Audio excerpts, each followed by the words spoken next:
vamos a outra questão. Vamos lá no quadro.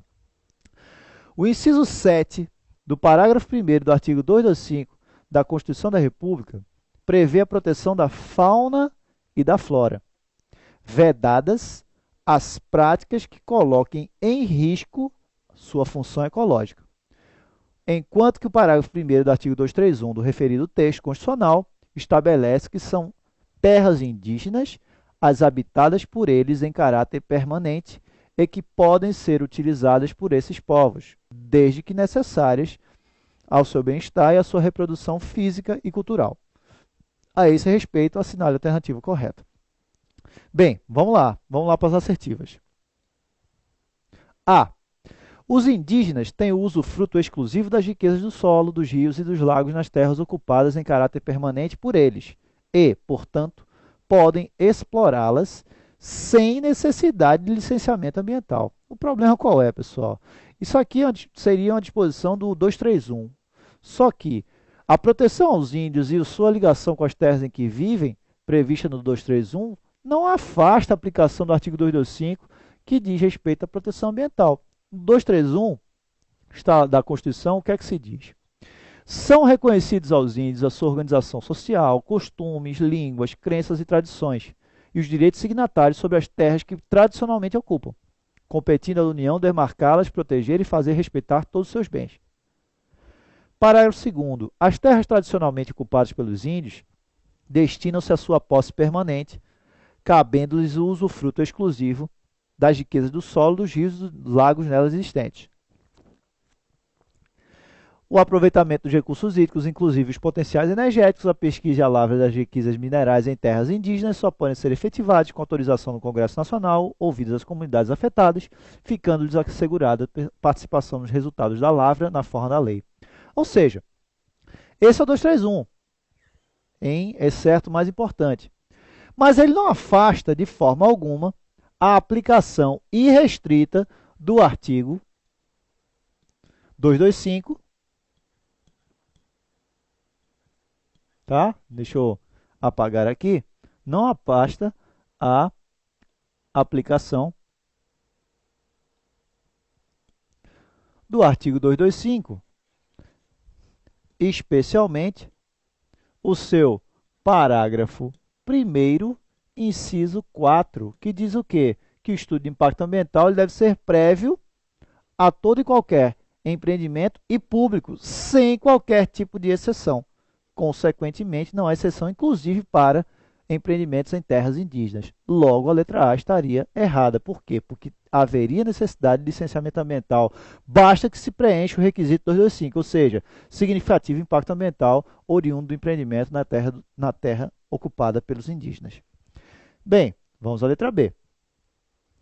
Os indígenas podem suprimir vegetação de Mata Atlântica sem autorização do órgão ambiental competente, porque são usufrutuários das terras que habitam.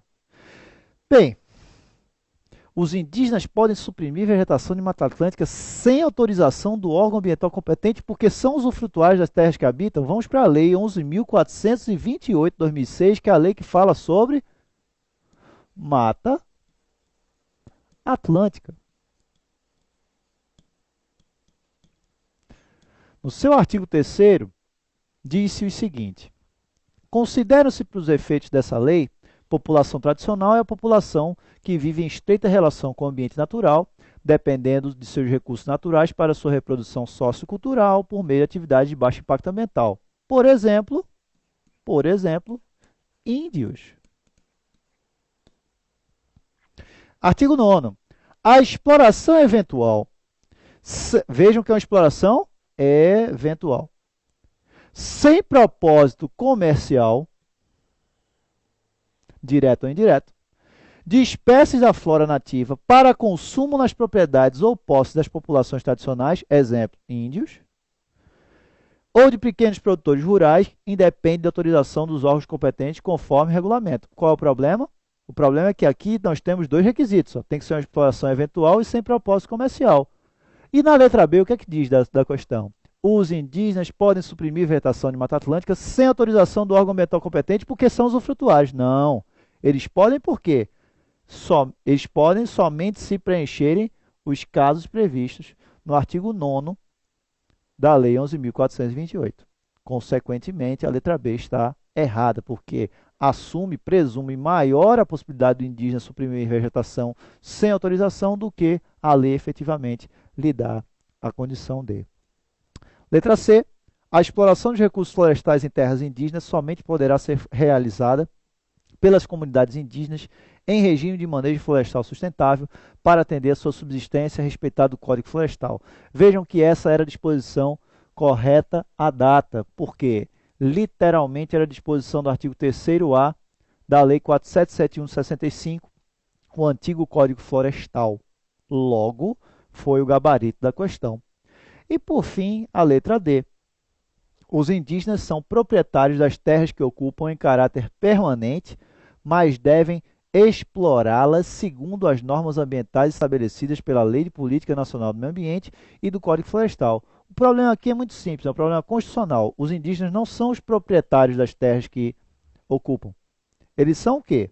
Eles são posseiros das terras que ocupam e cabe-lhes o usufruto exclusivo de riquezas do solo, dos rios, dos lagos neles existentes. Mas os proprietários das terras ocupadas pelos indígenas é a União, de acordo com o artigo 20, inciso 11 da nossa Constituição. Ok? Portanto, a gente viu aí uma questão que relaciona indígenas e meio ambiente. E vamos agora para mais uma última questão.